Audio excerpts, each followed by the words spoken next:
তোমালোক তিনিওজনী মোৰ বিবাহিত আছিল মোৰ ধৰ্মপত্নী সুখ দুখৰ সম্ভাৱী সকলোকে মই সমদৃষ্টিৰে চাওঁ কাৰো প্ৰতি মোৰ বিন্দু পৰিমাণ মৰম কম নহয় তেনেস্থলত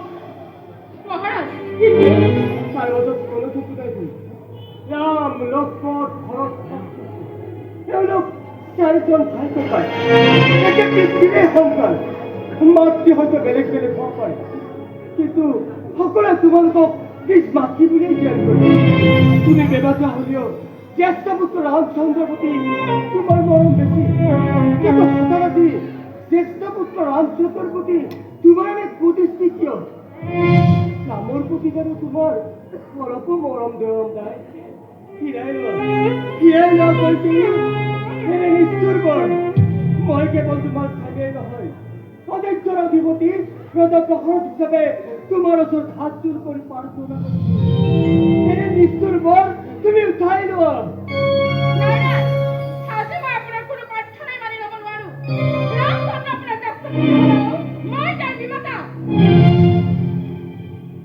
কি তুমি ইমান নিষ্ঠুৰ নহবা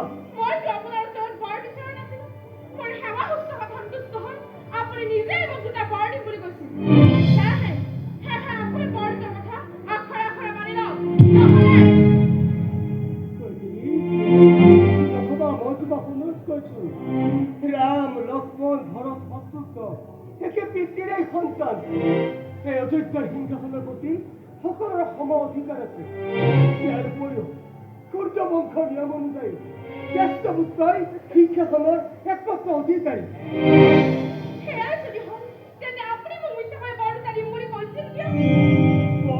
দিম বুলি কোৱাটো সত্য মই সেইটো কেতিয়াও অস্বীকাৰ নকৰিম আজি ৰামচন্দ্ৰ ৰাজ উঠিছে ৰাজ্যৰ প্ৰজাসকলে চাৰিওফালৰ পৰা ঘাস বজাই এনেস্থলত এই সময়ত নাই নাই তুমি বিচৰা বৰ দুটা মোৰ দ্বাৰা দিয়াটো অসম্ভৱ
বন্ধ কৰি তোমাৰ পুত্ৰ ভৰতক এই অযোধ্যাৰ সিংহাসনত প্ৰতিষ্ঠা কৰিম কিন্তু তোমাৰ দ্বিতীয়তমৰ মানি লোৱাটো মোৰ পক্ষে অসম্ভৱ মই কেনেকৈ নিজ পুত্ৰক নিজ ৰূপে বনাব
চকুৰ আগত এয়া অযোধ্যাৰ মহাৰাজ আৰু এজনী কৰ্তব্য পৰায়ণা পত্নীৰ মাজত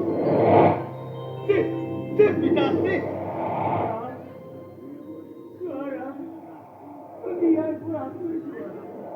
নহলে কাল লাগিলে তোমাৰ বুকুতো দংশন কৰিব। নহয় পিতাশ্ৰী, আপোনাৰ নিচিনা মহান অযোধ্যাপতিৰ মুখত স্ত্ৰীৰ প্ৰতি এনে আচৰণ কেতিয়াও সভা নাপায় পিতা।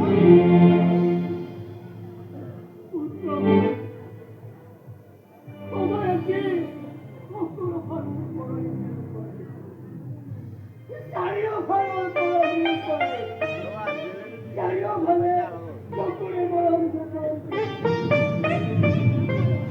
কেতিয়াও কাল লাগিলে মোৰ বুকুতো দংশন কৰিব। পিতাশ্ৰী নহয় নহয় পিতাশ্ৰী, মাতৃ দেৱীৰ প্ৰতি এনে বাক্য মুখেৰে উচ্চাৰণ নকৰিব।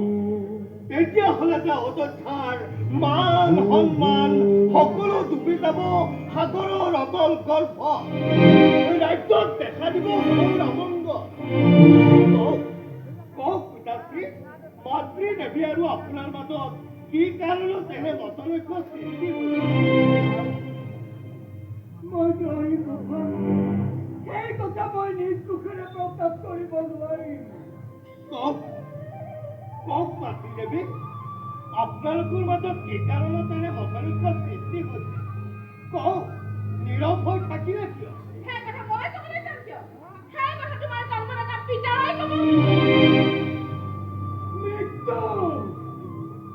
মৃত্যু হ'ব পাৰে মোৰ, তথাপি নীৰৱ হৈ থাকিলো যে